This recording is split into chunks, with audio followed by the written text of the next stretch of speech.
Today on Kabbalah 101, Science and Assumption. So sit tight. We will be right back.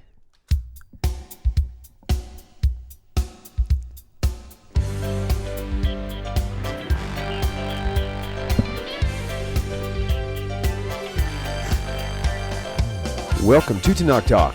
I'm your host, William Hall, broadcasting live out of Kingston, Texas, USA, with episode number 8 of Kabbalah 101, the science of a Kabbalah. Today we're discussing science and assumption with Rav Yitzchak Michaelson.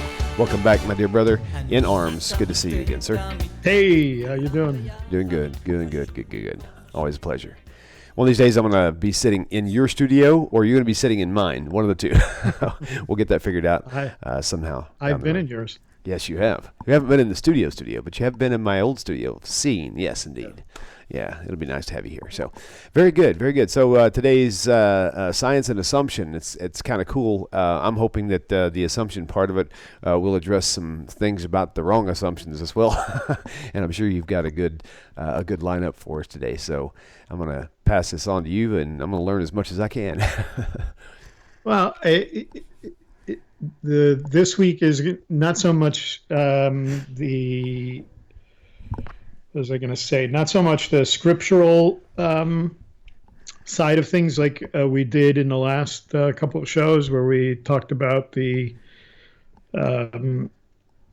creation of the universe and creation of man and the idea of light and so forth. It's more related to getting into the concepts of the development of man. And so when I'm talking about the idea of science and assumptions, it touches on some of the things that we've talked about already related to physics and modern science and some of the questions that we've discussed already, but kind of gives you an idea of, I think I made a comment a few shows back where I said that it takes more faith to believe in the drivel, so to speak, that science dishes out. It takes more faith to believe in that than it actually takes to believe in, the Hebrew Bible and what the Hebrew Bible teaches. And so I always find it funny that people have such a hard time looking at verses in the Bible, like in Genesis, the things that we covered, like Genesis 1:26 and 1:27, and understanding the creation of the universe and creation of man and the development of man and the difference between having an neshama and not having a neshama, those they find very difficult. But because somebody is a scientist and has a PhD, they just assume that this guy knows what he's talking about. It kind of reminds me of today I noticed that people were posting on Facebook a very well-known Hebrew Christian who happens to be Israeli by birth, so he speaks Hebrew. And people just assume that because this guy speaks Hebrew that he knows what he's talking about. But if you challenge him to really discuss the sources in depth, you find that he's not as knowledgeable as he comes across. And so he might be the poster boy in the Hebrew Christian circles because people assume that he's a scholar because he knows how to speak conversational Hebrew, but really it turns out that he's no different than the modern scientist who today makes more assumptions about what they believe than things that they can actually prove. So it's interesting, when I started writing the course and I started writing the Science of Kabbalah, and 2 of the volumes are up already, and I'm in the process of writing volume 3, I looked at what a lot of some of the modern physicists are saying. And I looked for interesting books and interesting articles. As a matter of fact, I was telling you that we were blessed to have an article written about the science of Kabbalah and the Kabbalah project that I'm writing right now by Breaking Israel News. And they mentioned a new radio show. And that we're doing on Israel News Talk Radio. And one of the things that the interviewer, the person that wrote the article, asked me was, do I have a background in science? And I said, no, I don't have a background in science. But what happened was when I decided to do this, and I also had a couple of guys over for third meal here on Shabbat, and we were talking about that as well. And I said that when I decided that it was time to do this, to switch over from what I had been doing and the type of teaching that I was doing before, and really start teaching Kabbalah, I knew that I had to address it from all angles, that I had to address it from secular science as well, because the audience that I'm trying to reach is not just a Jewish audience, and it's not just a believing non-Jewish audience, meaning that when I say believing, I'm talking about not the former people that call themselves believers. I'm talking about believers in Hashem, believers in the creator of the universe. There are a lot of non-Jews that are now very, they're trying to convert, they're becoming Noahides, they identify as Ger. I'm taking it even one step further and saying, I want to reach out to that secular person, that person that has no background in religion whatsoever and is looking at science. So what I did was I looked at some of these things. And so I found a very interesting article that was written actually for NBC News in 2017. And the article was titled, "The 7 Biggest Unanswered Questions in Physics." And I'm going to quote part of the article for you. It was written by a guy named Dan Falk in August of last year, not 2018, 2017. So a little over a year ago. He says, it says in the article, "What makes life so hard for physicists to study? Anything that is alive is far from equilibrium. A physicist would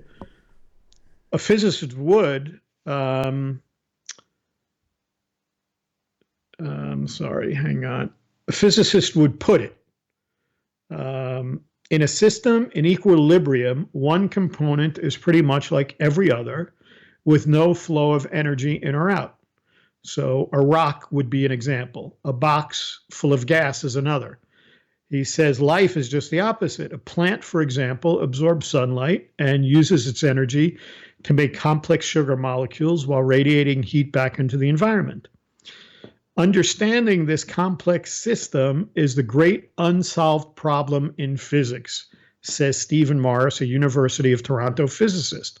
How do we deal with these far from equilibrium systems which self-organize into amazing complex things like life? I'm like, really? You guys are supposed to be the experts in this, and here you are talking about rocks and boxes of gas, and you're saying, how do we understand these complex systems? And this is the greatest unsolved problem in physics. So here you have physicists, supposedly gave us the Big Bang Theory, and they're supposed to be the guys that come up with the biggest secrets of the universe, but they have no clue. So one of the things that I started thinking about after we dealt with the concepts that we talked about last week with the idea of Genesis 1:26 and 1:27 was the other big sticking point. Because when you think about physics, when you think about modern science, and you think about the contradiction between that and religion, of course, we tried to come up with an answer for like the universe, how the universe can seem to be 15 billion years old, but Judaism says it's the year 5779, less than 6,000 years old. And we covered that. We talked about that, the idea that the counting of 5,779 started with the giving of the neshama to Adam. So these are supposed contradictions, but the biggest one, William, I think that exists is after you clear up those kind of contradictions, and you get into the idea of what Judaism teaches related to the creation of the universe and the creation of man and the timing of the universe and the 6 days and so forth. The next biggest controversy is the idea of random chaos or intelligent design. And you hear quite a bit about intelligent design today, and usually when you hear intelligent design, they're not talking about Hashem. They don't want to even consider the idea of it from a religious standpoint, so to speak. So how can you? How's that even possible? I mean, if they're suggesting intelligent design and they're not going to give credit to a god of doing it, then or keeping it religious, are they doing it themselves? I mean, no. So this is where they're getting into. So if you now, it's difficult to understand. And again, I don't have a background in science either, so I've tried to teach myself. I was lucky. I was telling my wife over Shabbat also that, when I was planning on going into the Navy years ago, when I was 18, I had never studied physics at all. And I was lucky enough to just barely pass the physics test in the Navy with like a 72. I think 70 was passing and I got a 72, in order to sign up for the nuclear power program. I ended up not going in, but I did pass both the NASVAB, with a very high score, and then it qualified me to take the physics test to go in. But I did, so I knew a little bit, and I've studied over the years myself, kind of self-taught. So I wouldn't call myself a physicist, but if you look really closely at the article that I quoted, what they would call intelligent design is that mystery that they find in that plant. That plant, that absorbs sunlight and produces energy and then produces energy back into the environment. So for them, that would be like the intelligent design versus random chaos. And the random chaos being not just a fact that we see at the beginning of Bereshit in the book of Genesis, that when it says tohu vavohu, that we talked in a previous show that word tohu, while it's usually translated in English formless and void, I said a better translation would be chaos, that the universe or the world as we know it was created out of chaos. So when you start talking about this concept of random chaos, they take it one step further, not just talking about the idea of the beginning of the universe or creation, but they're talking about random chaos as it relates to evolution. So what modern science is trying to battle now, in this whole argument between modern science and religion, is saying, did things randomly mutate? So their idea of random chaos would be random mutations versus some type of intelligent design. Now, you and I, of course, can't imagine how they can come up with a concept of intelligent design without there being a creator. Right. But they will say things like that, believe it or not. They will come up with these concepts where they're right at the edge, they're right at the cusp of having to admit that if there's intelligent design, you can't have intelligent design without an intelligent designer. The problem is they're not willing to take that jump. They're not willing to take that leap of faith, so to speak, right, to say it. So what they do is they deal with this idea of random mutation. So when they say random chaos, they're talking about random mutations.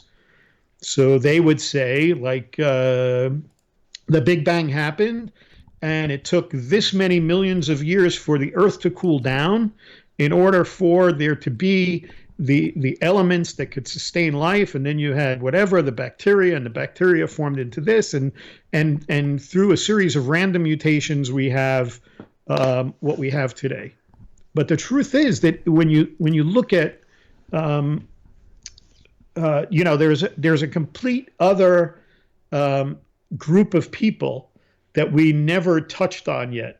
Because we talked about religionists. We've been quoting people like Ramban, Nachmanides, who was one of the great Kabbalistic commentators on the Torah.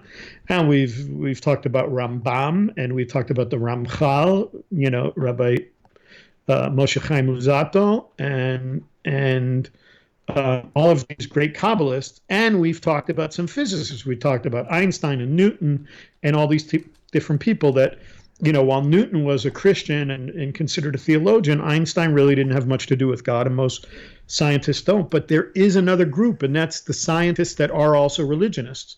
So, for instance, I would say that anybody who wants to really get deeper into the subject, anybody who's I wouldn't say anybody that's studying Kabbalah, but certainly some people that want to understand this in a deeper way, you can do one of two things. I would suggest one book that I would suggest that people get, and I interviewed him on my show a couple of times years ago on Beyond the Matrix, is Dr. Gerald Schroeder's book, The Science of God. And Dr. Gerald Schroeder wrote more than just The Science of God. He wrote also a book on the Big Bang Theory as it relates to the creator as well. Gerald Schroeder happens to be an MIT physicist, William, but he's also a Talmudic scholar. Oh, cool.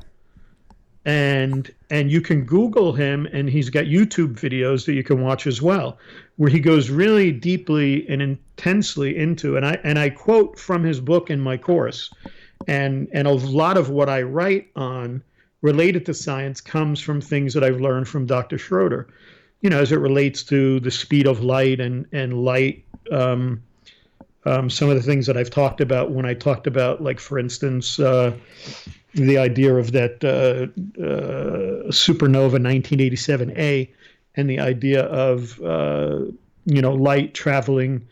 When we talked in the early shows about the light, that light coming 160,000 light years away and coming, and how could you make sense of that? Dr. Schroeder goes into these deep discussions about those things, and it just blow your mind. The kind of things that he opens up to you, but from the perspective of religion, from the perspective of Kabbalah, from the perspective of the Talmud and things like that. And in The Science of God, he goes into the entire subject of random mutation and how it's not possible, even from a scientific standpoint, to make the argument because he goes through the timeline, what it would take.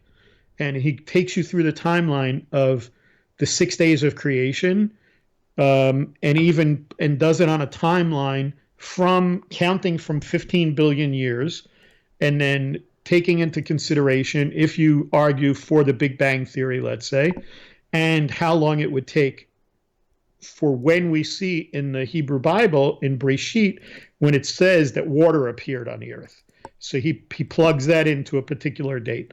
And then it says after that plant life appeared, and then animal life appeared. And when you look at it like that, when you look at it in the timeline that he shows you, with the progression from the creation of the universe in the first couple of verses of Genesis on through these things, you see it perfectly lines up with how it would have to happen within science. It's just mind-boggling how that happens. Right. So we just quoted that article, and they say that this is a great unsolved problem in physics. So we don't think it's an issue with physics, but with all science, simply because we've seen that over hundreds of years, what science considered to be fact has been shown to be nothing more than an unprovable theory. So in instance, I said, and people still shake their head when I say this, that it's funny. I was watching a show the other day, and the show takes place in the year 1958. And in 1958, one of the characters on the show said something about the Big Bang Theory. And I said, wow, that's funny. I looked at my wife and I said, that's pretty funny considering that it didn't come out until 1970. So, I guess they don't realize that people are not going to know what they're talking about. And there's assumption somehow that if they put that in there, like, people watch that show and go, oh, the Big Bang, I watched that show, the Big Bang Theory. Right. But the truth is that theory didn't come around until the late 1960s, early 1970s, came into being in 1970, because prior to that, scientists believed that the universe was eternal, that it had no beginning. And so they only accepted within the last 50 years that the universe wasn't eternal, that the universe had a beginning. So how do you make sense of, these guys telling us that they have the answers to the problems when when these things are called theories. They're not formulas. Right. And so this happens time and time again until the next theory comes along, and then the next theory comes along. That cycle kind of repeats itself over and over again. And we see that even today. We see controversy all over the world. Even if you take it out of science, think about what's going on in the world today in politics. I mean, I live in Israel. We have our own political problems here. We'll be going to elections now here in April because it doesn't look like the government can stay together in its current form.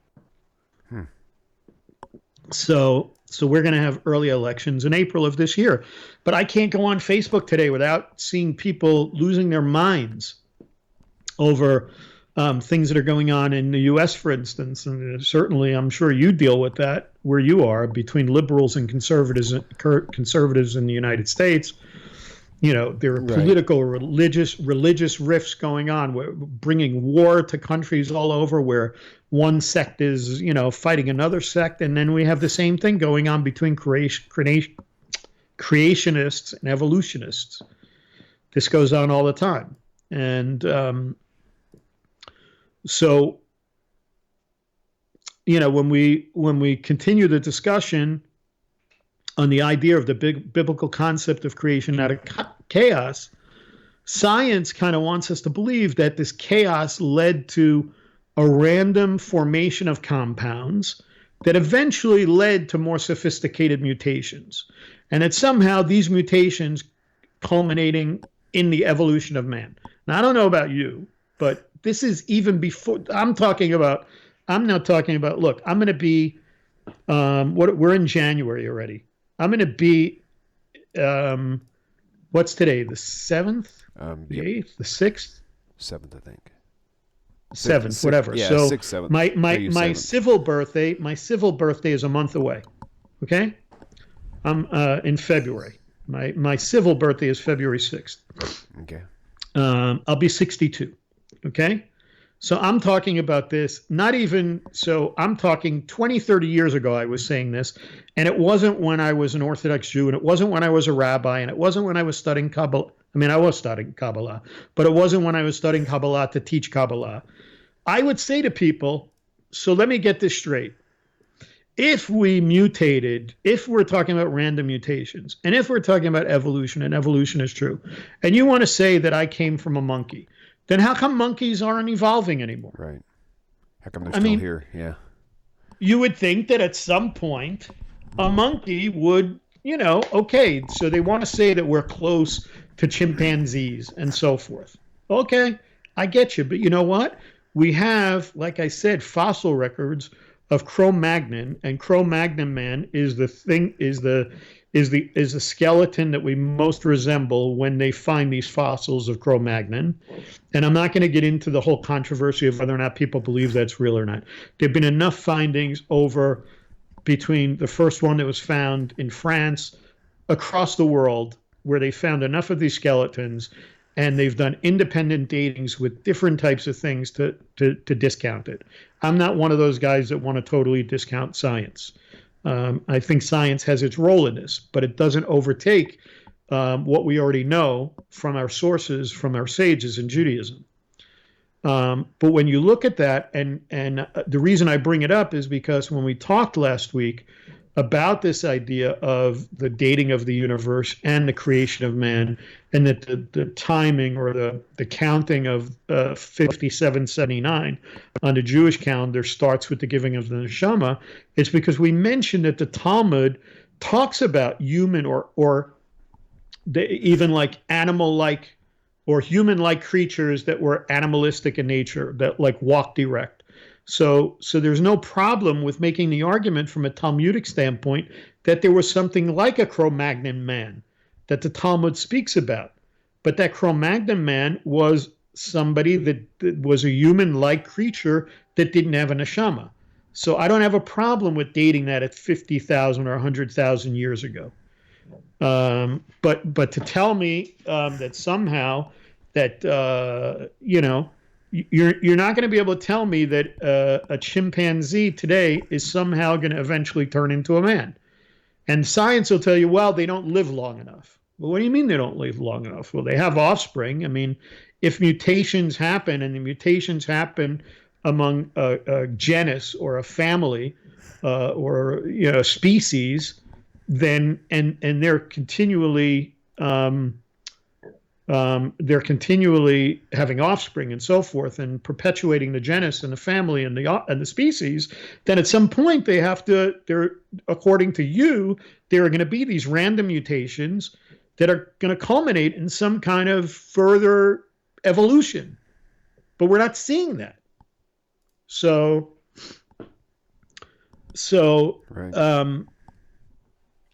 So the reason why I bring this up in a course like this, in what we're teaching in Kabbalah 101, is because what I'm trying to do is challenge people in their process of thinking, providing foundational information that I believe is essential to fully comprehend the universe as we know it, and to fully comprehend these contradictions that we see, so that when the idea comes up, so that when you have that guy that's got 3 or 4 PhDs, and he certainly knows 1,000 times more than I do about science and physics, comes to you and tries to hoist this kind of garbage on you, when he himself says, well, I don't have an answer for these unsolved mysteries. Right. Why are you going to believe him? Because he's got what? Because he's got PhDs? I can pull the books off my shelf and show you somebody writing 700 or 800 years ago, something that came true that science has only came up with 50 years ago, right? It's the same thing as before we got on the air, I was going through my Facebook feed, and a friend of mine posted something that would just 5 or 6 days ago, they found a little clay stamp near the Western Wall Plaza in an excavation dating to the First Temple period, that the inscription on it is related to the governor of Yerushalayim. And the Hebrew scriptures talk about governors of Yerushalayim during the First Temple period. So here we have another example of archaeology proving out what the Bible already says. So if I can show you that archaeology proves out what the Bible says, and then I can show you something that 800 years ago Ramban Nachmanides wrote about related to the universe, and then science only tells you 50 years ago the same thing that Ramban talked about 800 years ago, who are you going to believe? Or why would you possibly believe those people? Especially when you ask them the hard questions and they don't have an answer. So for me, Right. the logical next question that we have to ask in order to resolve the conflict is this: is the development of our universe, and more importantly, the development of humankind, the result of random chaos, or was there an intelligent designer or architect? Now, for you and I, like I said, it's not a big argument. So we might have touched on this a little bit when I talked about the very first verse in the Bible, when it says "Bereshit bara Elokim et hashamayim ve'et haaretz," and I said that it linguistically, there's always this argument within Judaism. Rashi brings it up, and others bring up this linguistic problem with starting the Torah with Bereshit, this idea of in beginning, that it should be in beginning of creating, in beginning of whatever, and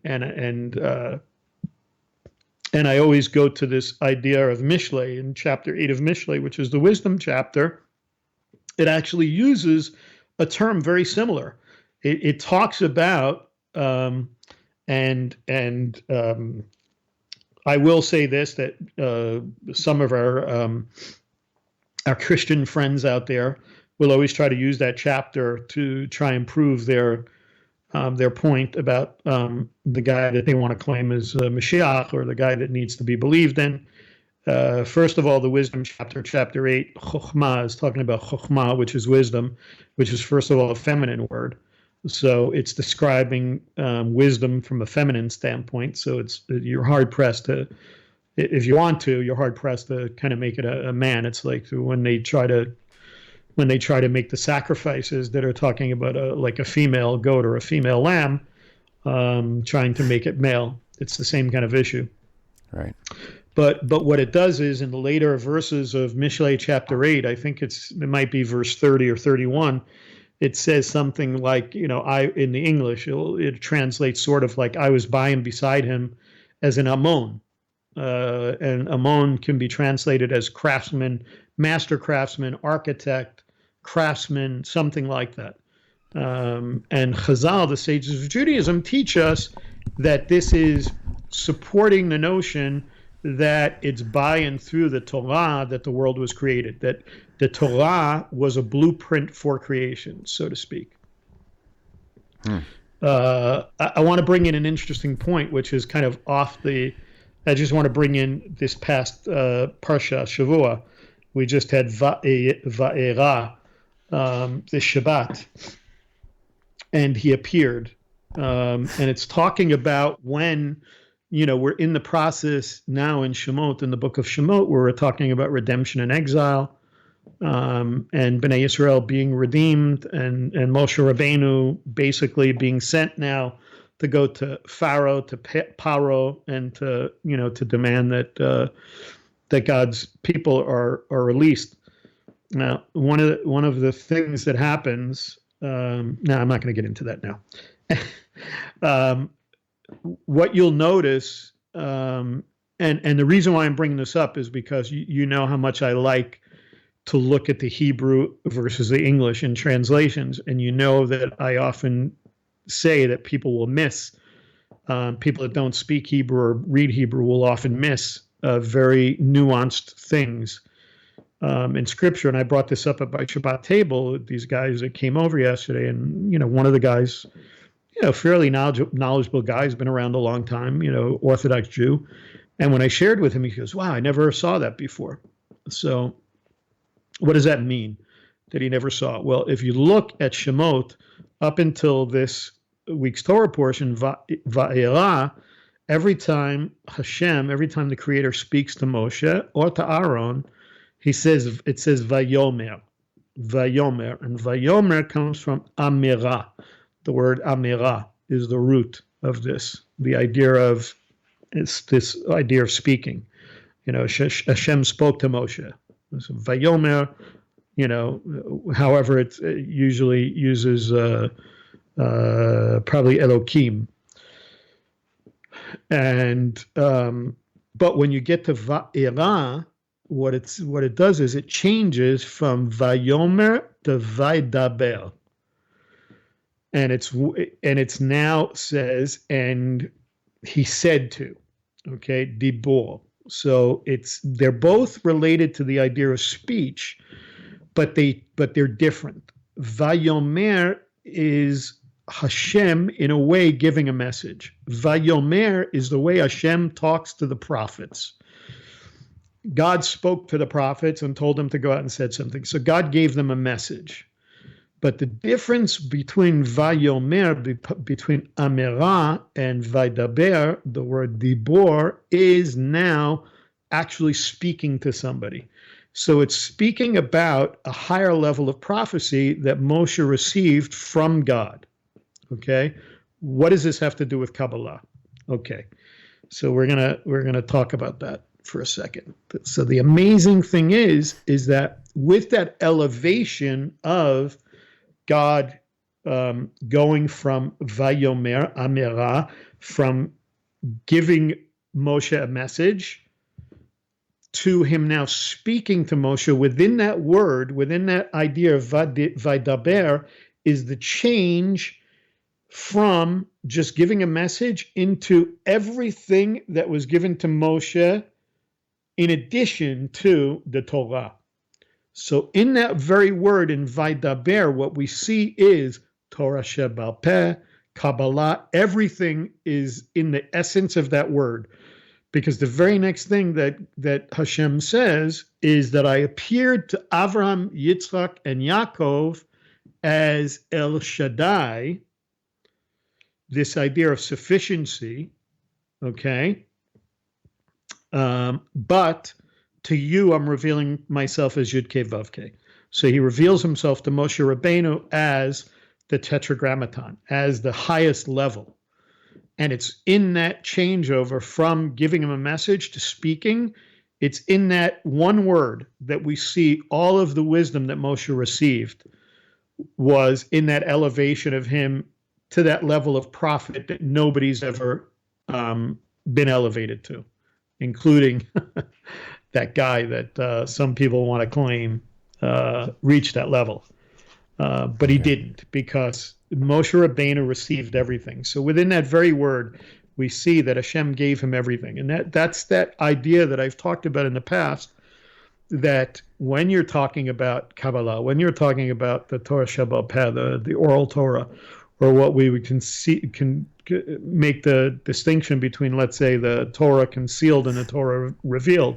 The Torah revealed being Torah Shebiktav, the written Torah, that the concealed Torah, the Gemara, which was the oral Torah, and the Talmud, which was given much later and written down, and the Kabbalah being even more so, a concealed Torah, that I said that when Moshe Rabbeinu went up on the mountain and received from Hashem, and Hashem continuing this speaking to him, that there's no way that we could see within the written Torah. For instance, let's take the Kohanim. Could we say that we have all of the instructions that the Levi'im and the Kohanim needed for operating the Beit HaMikdash in the Holy Temple? No, we don't have that. So there had to be a time when not only Moshe received this greater revelation and received more of this oral Torah and received Kabbalah, and when I say received, it's a double entendre because Kabbalah means reception. Right. Okay. He received all these things in the distinction between Vayomer and Vaidaber. He received everything that we received as Jews. All of the wisdom that we received started out in that first verse of Va'era, moving forward. So that's a little piece from the weekly Torah portion on that.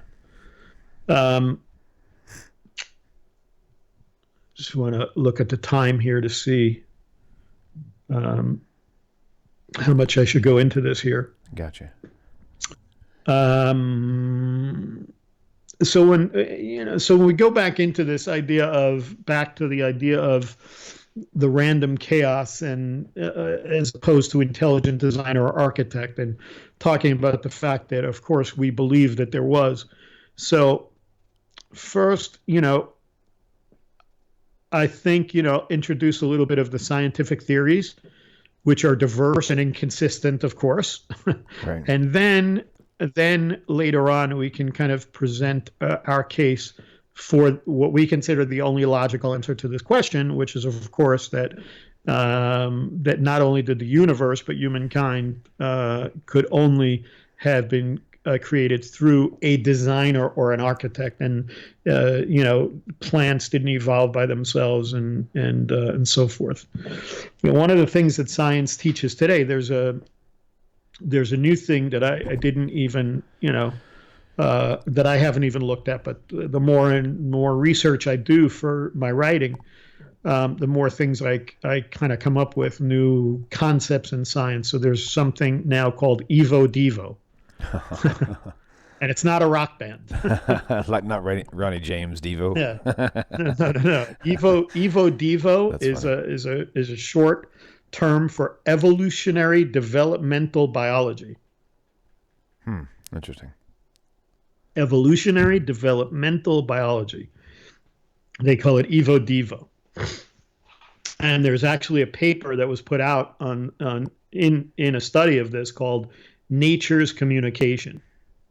And it uses the notion that through random mutations of proteins that our internal organs developed and made us who we are today. And I'm going to give you a quote from one of the authors of the paper that was sent in a press release. Okay. Okay. So this is from, I think his name is Jordi Garcia Fernandez, and he's a professor in the Department of Genetics, Microbiology, and Statistics at the University of Barcelona. So the first quote he said was, "Clearly, the most exceptional result of the work is the proof of how important serendipity is for evolution." So I read that and I'm like, okay, what the heck is this guy trying to say? So I guess first you have to understand what the word serendipity means. Okay.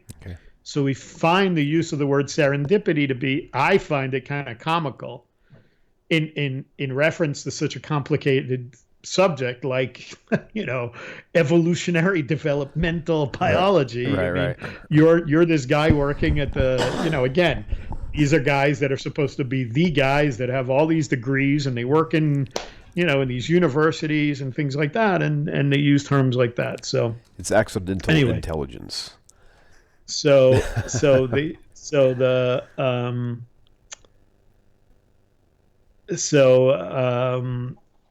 let's say, so I have my idea of the definition. So I looked up the definition of the word serendipity. Okay. And this is what it said. It said the occurrence and development of events by chance in a happy or beneficial way. Right. And they use the example, a fortunate stroke of serendipity. So do you see why I think that's funny? Yeah, that's one. The occurrence and development of events by chance in a happy or beneficial way.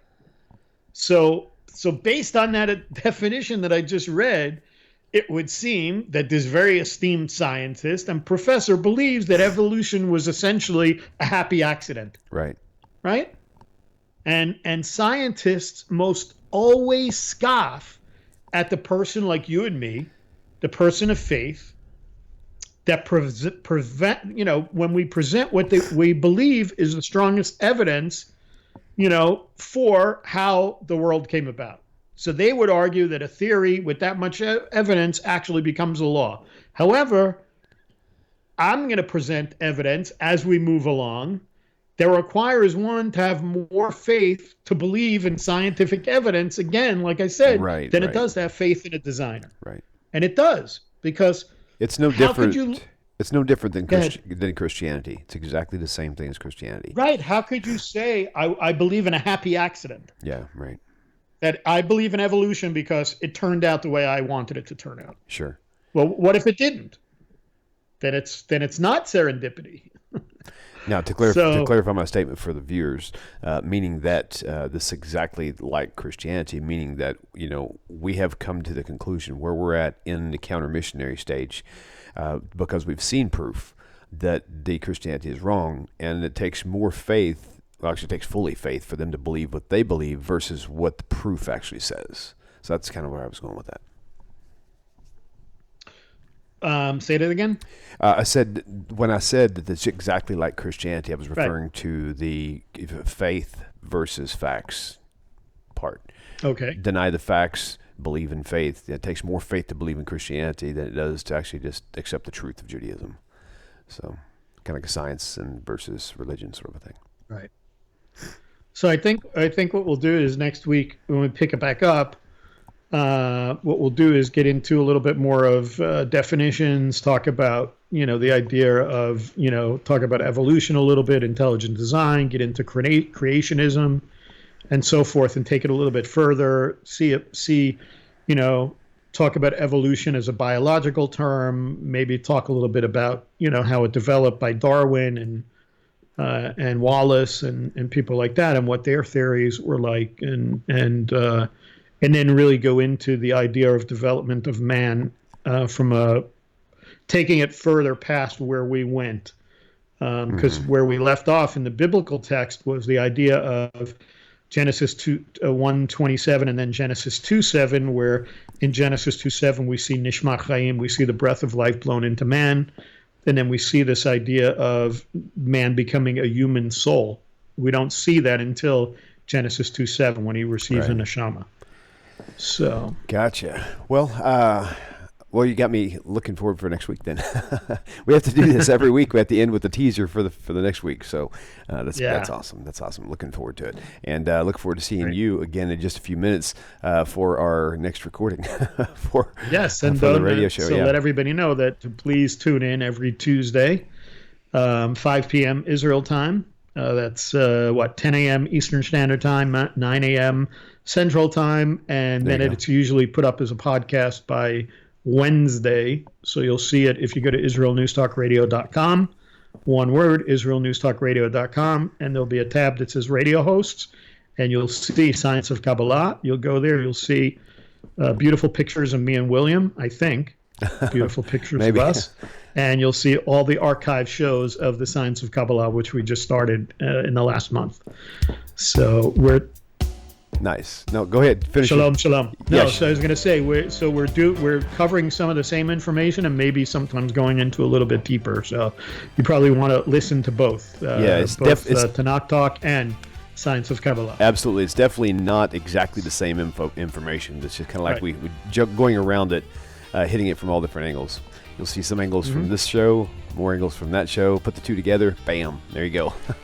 Rabbi, I'll see you in a few minutes. Thank you all for tuning in. Don't forget to subscribe to the YouTube channel, turn on notifications, and share this video with your friends. And be sure to like the video if you enjoyed it. So thank you guys for tuning in. I'm going to catch you on the other side. Shua Tov.